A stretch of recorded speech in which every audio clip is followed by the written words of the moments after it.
국민의 뜻을 따르길 다시 한번 촉구합니다. 신속한 내란 사태의 종결을 위해서는 첫째, 상설특검 후보 추천 의뢰를 즉시 해야 하고, 둘째, 내란특검법과 김건희 특검법을 즉시 공포해야 합니다. 셋째, 헌법재판관 임명 절차를 지연하지 말고 신속하게 진행해야 합니다. 상설특검 수사 요구안이 정부에 통지된 게 11일입니다. 벌써 10하루째 지체되고 있습니다.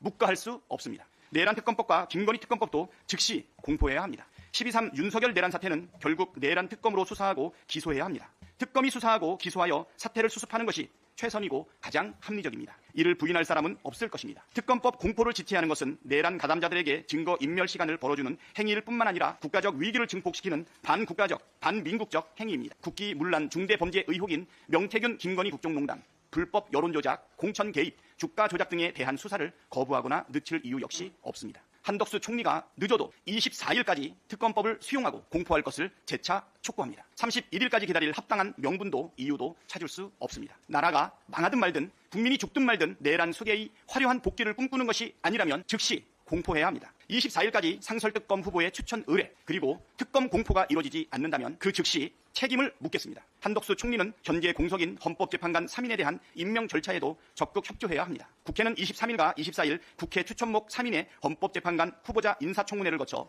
주중에 임명 동의 절차를 마무리할 것입니다. 국회 추천 몫인 만큼 총리가 형식적인 임명 절차를 거부하거나 늦출 아무런 명분이 없습니다. 권성동 국민의힘 대표 권한대행이 여야정 협의체에 참여하기로 밝혔습니다. 그러나 국가적 비상시기에 걸맞지 않습니다. 여전히 국민의힘은 내란을 옹호하는 입장을 고수하고 있습니다. 매우 우려하지 않을 수 없습니다. 작금의 국가적 비상사태를 촉발한 윤석열을 파면하라는 국민의 뜻을 외면한다면 국민적 심판에 직면할 것임을 알아야 합니다.